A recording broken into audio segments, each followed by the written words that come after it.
Três eventos de Jesus são muito valorizados: seu nascimento, sua morte, sua ressurreição.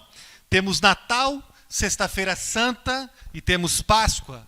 Mas tem uma data que não tem a mesma publicidade: a Ascensão. Quinta-feira não foi feriado. Nossos irmãos católicos preferem exaltar Nossa Senhora de Fátima.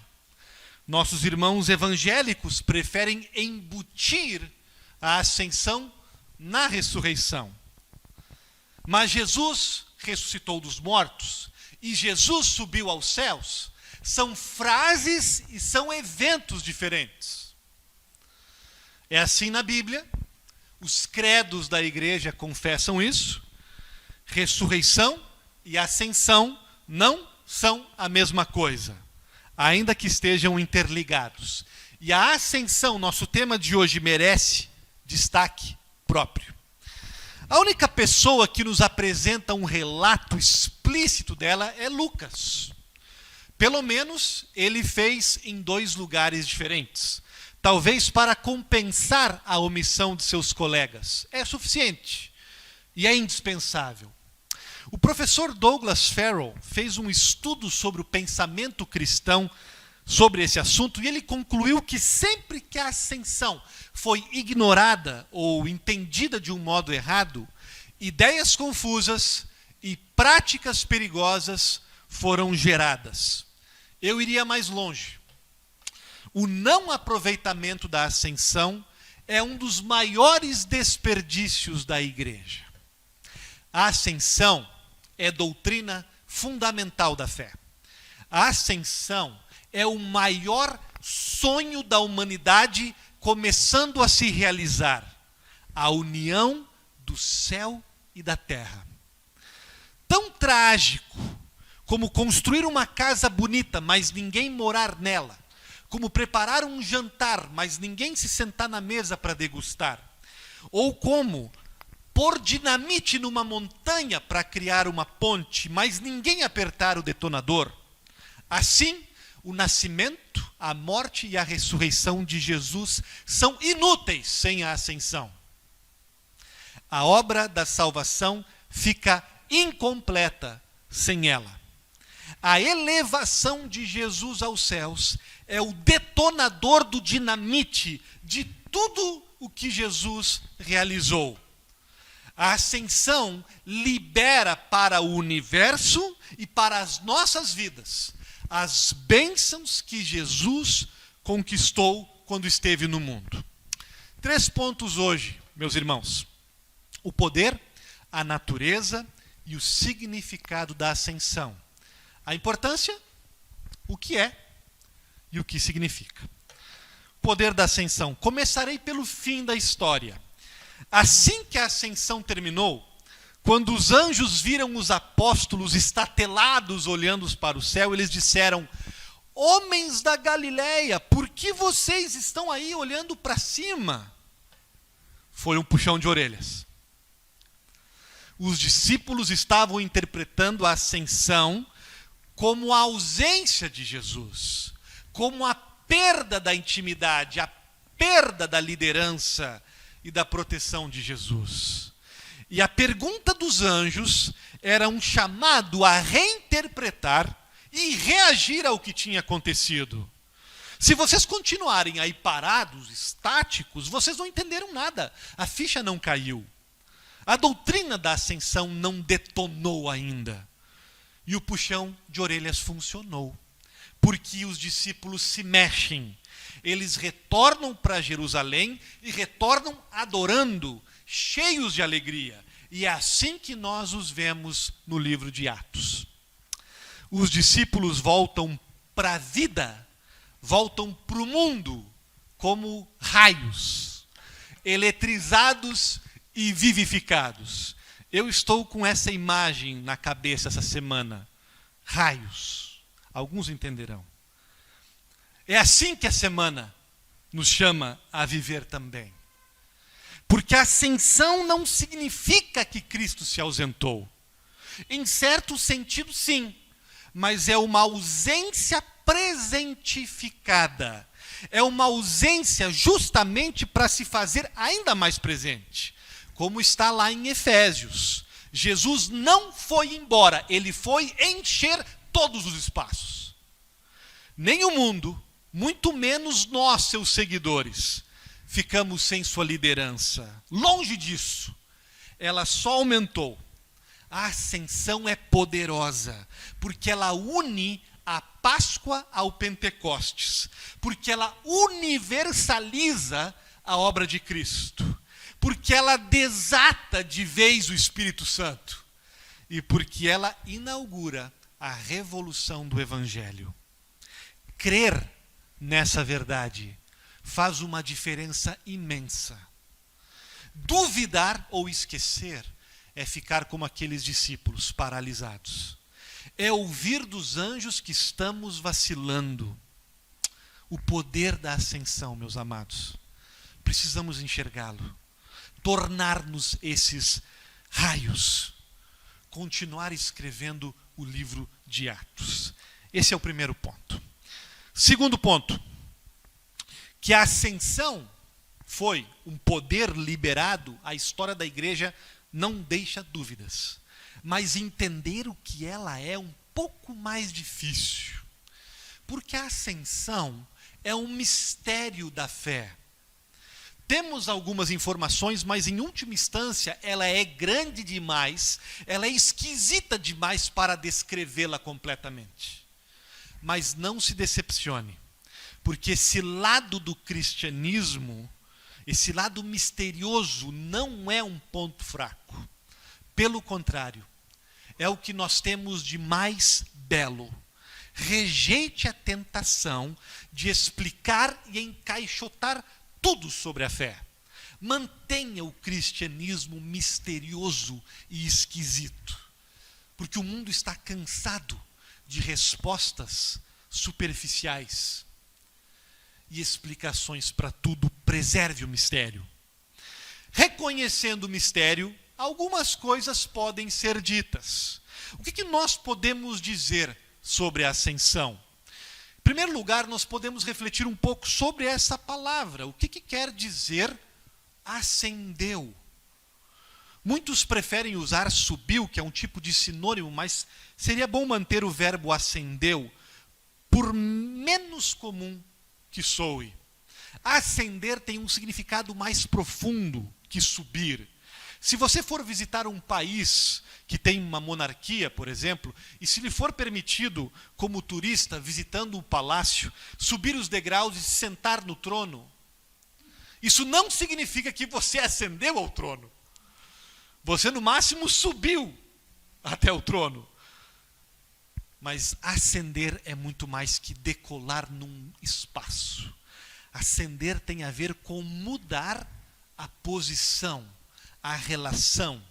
A relação de Jesus mudou com o mundo e com os seus seguidores, com a sua ascensão. Outro ponto, a questão do céu. É um pouco mais complicada, ela confunde as pessoas. Como Yuri Gagarin, lembram? O astronauta russo? Quando desceu do espaço, ele teria dito que ele olhou por todos os lugares lá em cima e não viu nenhuma evidência, nem de Deus e nem deste céu. Inocente. O céu que a Bíblia fala não se refere à estratosfera. Céu e terra não são dois lugares dentro de uma mesma sequência de espaço, mas são duas dimensões da boa criação de Deus. Deus no céu não é alguém que mora na cobertura, conversando com os moradores dos andares mais baixos. O céu é sim um tipo de espaço e matéria diferente da terra, é sim, quem sabe até, um tipo de tempo diferente da terra, e o céu até serve como uma espécie de central de comando para a terra, o lugar onde fica o diretor, onde saem as decisões, mas ele está muito mais próximo da terra do que nós imaginamos. O céu permeia a terra. Um dia, no retorno definitivo de Jesus, Céu e terra estarão para sempre ligados completamente, mas hoje eles já estão integrados. Eles já se sobrepõem. Não é pecado pensar num céu platônico lá em cima, mas isso é apenas uma metáfora, gente. Podemos ser muito mais imaginativos, como Salvador Dalí, que, pintando a Ascensão, imaginou uma espécie de um portal, ou como as estruturas de algumas catedrais antigas, arquitetadas intencionalmente para representar essa interconexão entre céu e terra, ou ainda como foi C.S. Lewis em As Crônicas de Nárnia, imaginando como dois mundos diferentes interagem de uma forma bem mais concreta e próxima. Por isso, Chad Bird defende que explicar a ascensão focado no céu lá em cima é como subir em uma árvore para garimpar ouro. Não vai dar certo. A direção está equivocada.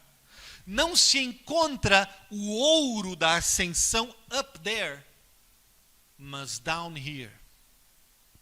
Cavando como mineradores é onde achamos o tesouro. A ascensão não é tanto sobre o que está acontecendo lá em cima, mas aqui embaixo, onde vivemos. Explico. Duas coisas estavam acontecendo simultaneamente na ascensão. Por um lado, sim, Jesus subiu aos céus. Mas por outro, essa suba não quer dizer que ele foi fazer quarentena lá. Ele subiu para poder descer mais ainda. Ele foi para permear toda a criação de um jeito que nenhum canto deste mundo está fora do seu alcance. Na faixa de Gaza, no Jacarezinho, nas CTIs, na sala da casa de vocês. Não tem limite a presença de Jesus. Ele invade o tempo todo cada metro quadrado. E nós, cristãos, especialmente, o reconhecemos, onde ele particularmente prometeu estar. Na palavra, no batismo e na Santa Ceia. Isso é boa notícia para nós, porque elimina a ansiedade de termos que procurar por Jesus. Ele está aqui. Ele está aqui para vocês, conforme ele prometeu. Essa perspectiva foi ilustrada por uma artista aborígene australiana chamada Shirley Purdue. Ao invés de desenhar Jesus subindo e subindo para longe, para alguma esfera secreta, Shirley enxerga a ascensão como um Jesus que vem, por exemplo, à sua terra vermelha da Austrália. E eu confesso que eu prefiro essa imagem do que a dos vitrais que escondem Jesus em uma nuvem. Aliás, falando das nuvens, por que essa nuvem na história? Já se perguntaram? Será que ela simplesmente era parte da paisagem? Deus não dá ponto sem nó. A nuvem nos diz mais. Ela aponta para o cumprimento no Novo Testamento de uma imagem do Antigo Testamento. Que imagem? A nuvem que acompanhava o povo de Israel no deserto e simbolizava não a ausência, mas a presença de Deus com seu povo. Ou seja, a nuvem na ascensão não estava ali para esconder Jesus dos discípulos, mas exatamente para dizer para eles que a presença dele seria eterna e poderosa. É isso que a nuvem significa, explica o professor Norman Nigel. A nuvem é a garantia da presença de Deus. A nuvem significa que Jesus não está mais confinado nos limites cósmicos deste mundo, para poder se fazer presente em toda parte. E um exemplo disso a gente percebe numa cena inusitada da ressurreição contada por João. É a ascensão num encontro. Vocês lembram quando Jesus saiu do túmulo e Maria Madalena se agarrou, desesperada, nas pernas dele? Se pendurou nele. O que Jesus disse para ela?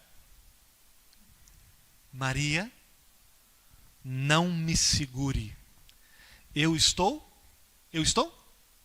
ascendendo ao meu Pai. Fascinante. A Maria estava com medo de perder Jesus novamente, com medo de soltar ele. Mas Jesus dizia, pode fazer. Me deixa ascender. Porque se você me deixar ascender ao Pai, então, e só então, você nunca mais vai me perder novamente. Maria, se você exigir que eu fique aqui do teu lado, eu só poderei ficar aqui do teu lado.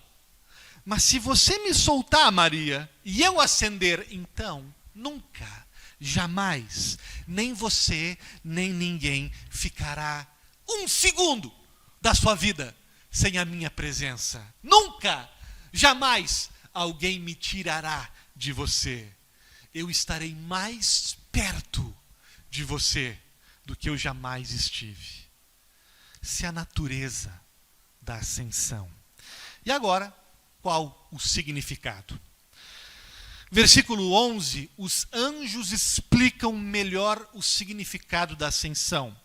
Eles disseram, esse Jesus que foi levado por meio de vocês para o céu, virá do modo como vocês o viram subir. Esse Jesus é a chave da informação. Não é outro. Não é diferente. Esse Jesus. E que Jesus é esse que os discípulos conheceram e viram ascender aos céus? Muitas formas de responder. Uma forma de estruturar quem Jesus é dizer que Jesus é profeta, é sacerdote e é rei. Tudo o que ele realizou pode ser estruturado nestas três obras: profética, sacerdotal e real. Como profeta, Jesus foi o infalível mestre e professor da verdade, professor de Deus. Como sacerdote, ele é aquele que nos conecta, que nos reconcilia com o seu sacrifício com Deus. E como rei, ele é o líder e o governador do mundo. Ele tem toda a eternidade, a autoridade. Esse Jesus ascendeu. Ou seja, ele continua ascendido. Profeta, sacerdote e rei. Só que agora não só na Galileia. Sua obra, seu poder estão sendo liberados por todo o mundo. E isso tem a ver com a gente. Examinemos cada um. Primeiro, Jesus Cristo como profeta ascendido. Poderíamos pensar, Jesus foi embora. Nosso professor foi embora. E agora? Não. O poder pedagógico. Como diz João 8, a verdade que liberta, a autoridade do ensino profético de Jesus não evaporou, continua mais forte ainda. Mas como, pastor? Como é que o ministério do ensino de Jesus continua? Veja, no primeiro versículo de nosso texto. Escrevi o primeiro livro, ó Teófilo, relatando todas as coisas que Jesus começou a fazer e a ensinar até o dia que ele foi elevado às alturas. Reparem, primeiro livro, o que Jesus começou a ensinar. Ou seja, agora no segundo livro, que é Atos, que é um livro pós-ascensão, o que a gente vai ter? O que a igreja ensinou? Não. Se no primeiro era o que Jesus começou a ensinar, no segundo é o que Jesus continuou a ensinar e a fazer. Vejam, o livro de Atos não é o livro do ensino da igreja. O livro de Atos é o livro da continuidade do ensino de Jesus, ascendido e ensinando. É o seu ministério profético em marcha. E Paulo vai dizer a mesma coisa. Ele está falando aos Efésios, e ele lembra aos Efésios como eles se converteram. Ele diz,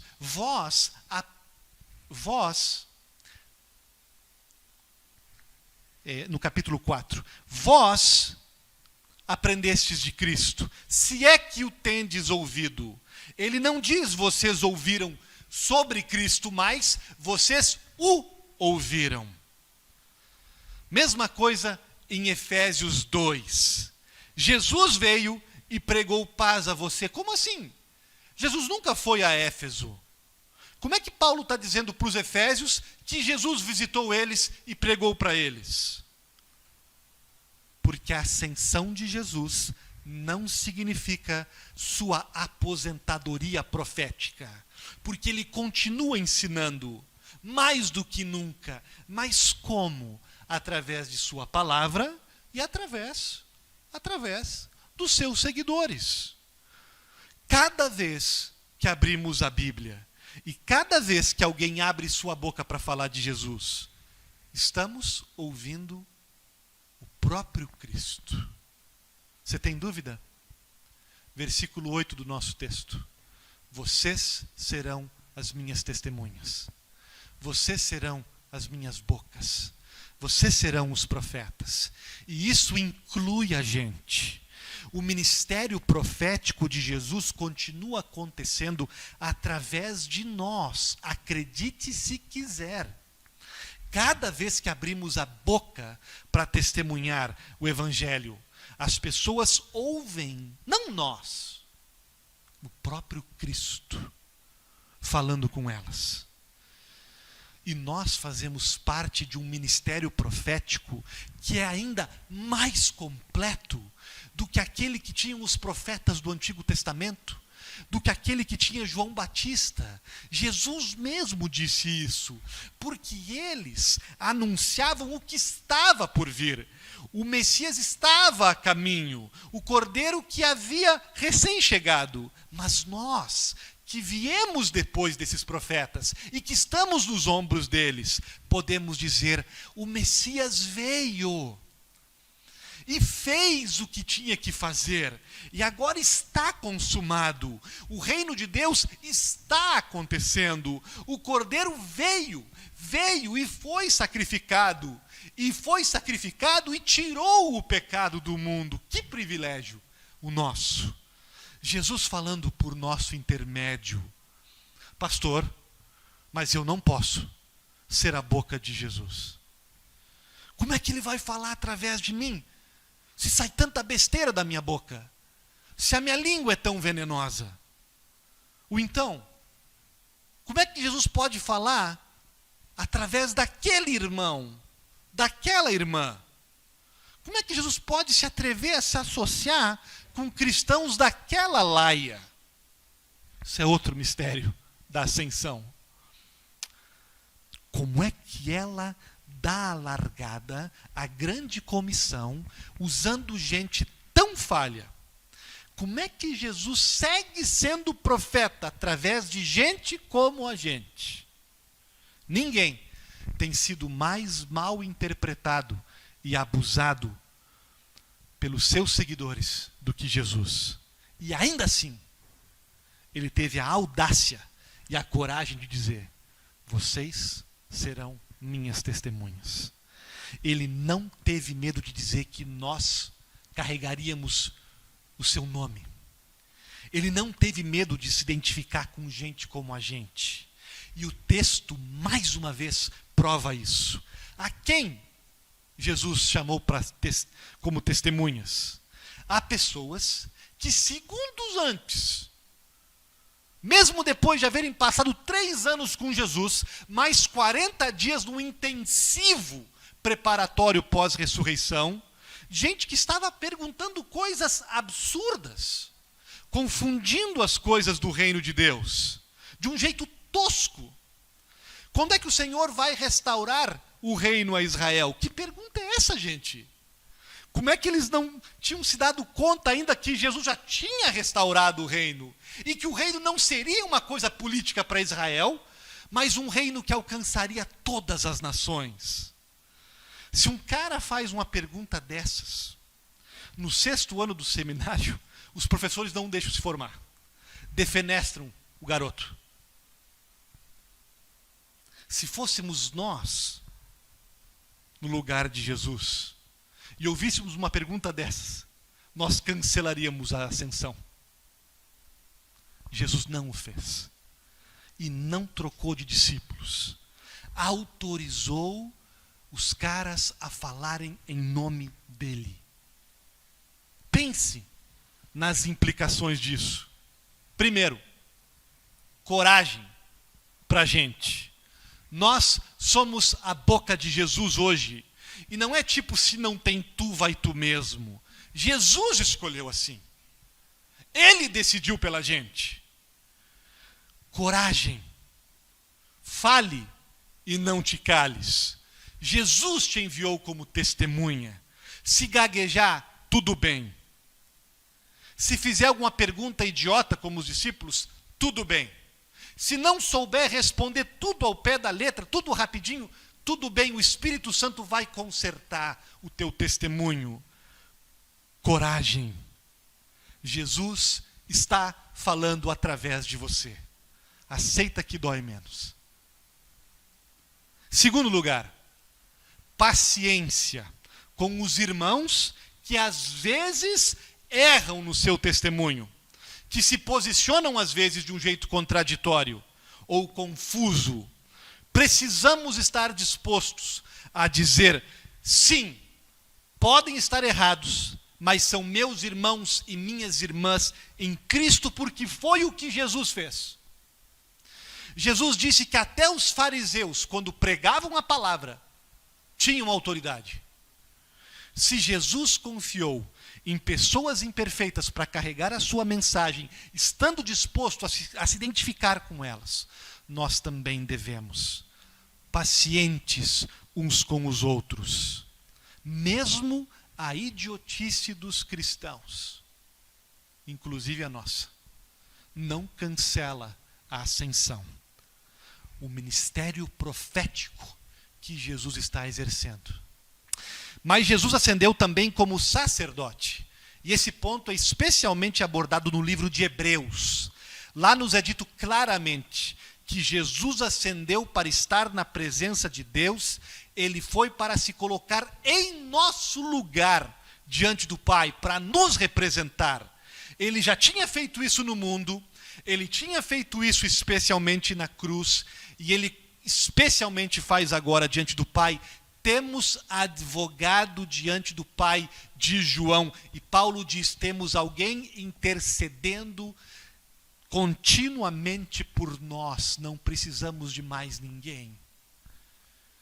O primeiro a ver isso, em Atos 7, foi Estevão, quando estava prestes a ser executado e a se tornar o primeiro mártir da fé cristã.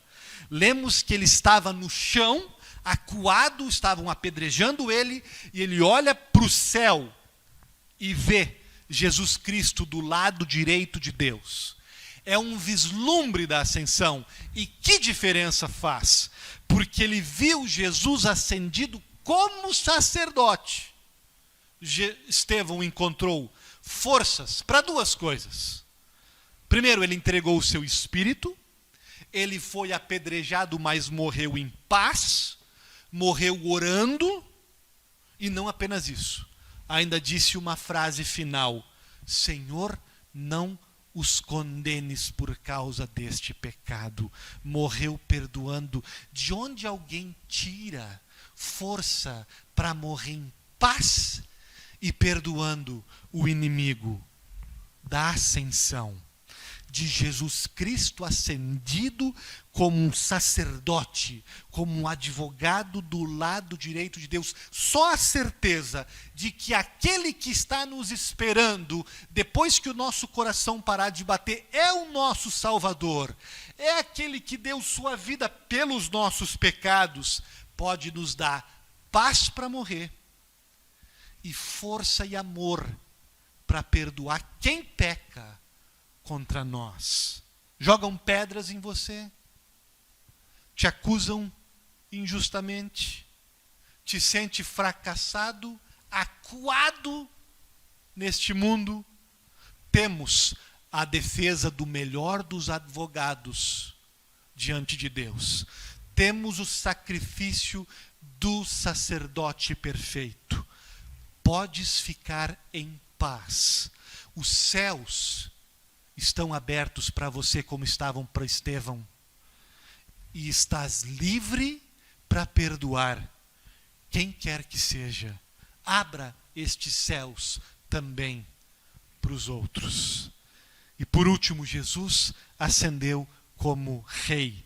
Ele está entronizado à direita de Deus, e a direita é o lugar onde o grão-vizir, onde o primeiro-ministro fica numa corte. E o primeiro-ministro é aquele que dá as ordens, é o grande executivo do governo. E lá quem está nesta posição é Jesus. E ele ascendeu com seu corpo, provando que viveu neste mundo e sabe como as coisas são aqui nesta vida caótica e sofrida. Sabe e está agindo. Jesus está mudando, transformando situações e pessoas. Paulo era um exorcista. O grande bispo Cipriano era um mago pagão. Agostinho era um viciado em sexo.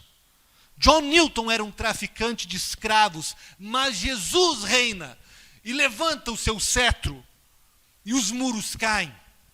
O muro da teimosia de alguém, o muro da arrogância de alguém, o muro do ateísmo de alguém. E Jesus segue levantando o seu cetro. Não tenha dúvida. Mas a gente nem sempre entende e nem sempre enxerga esse governo de Cristo. Não parece fazer sentido quando quanta coisa horrível acontece. Deus até poderia nos explicar, mas é como colocar o Oceano Atlântico dentro de um copinho de café. A gente não vai entender, mas a gente pode acreditar. A ascensão desse Rei Jesus é a ascensão definitiva ao trono, ainda que não, muitas vezes, nos pareça. Reconhecer isso, ou não reconhecer isso, subestimar a ascensão, é cair na tentação de preencher um vácuo no mundo que Jesus não deixou.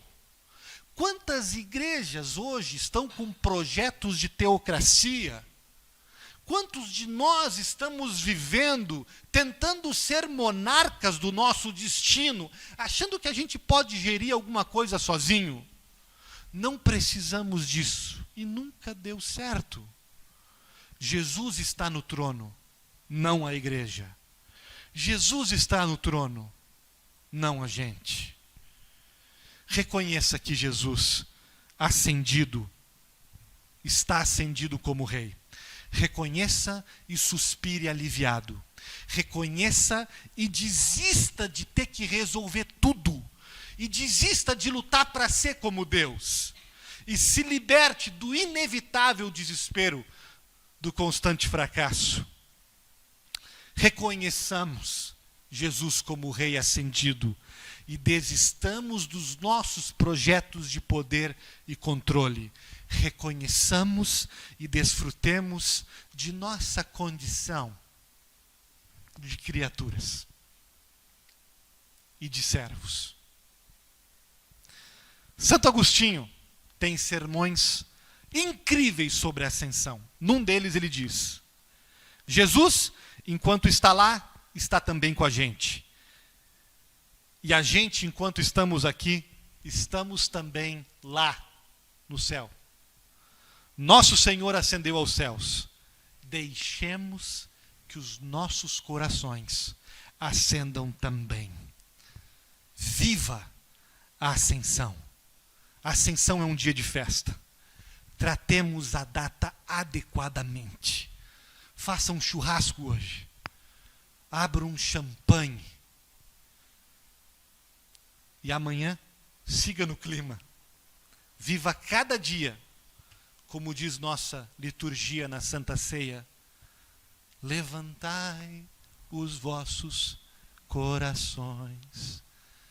Levantemo-los ao Senhor. Amém.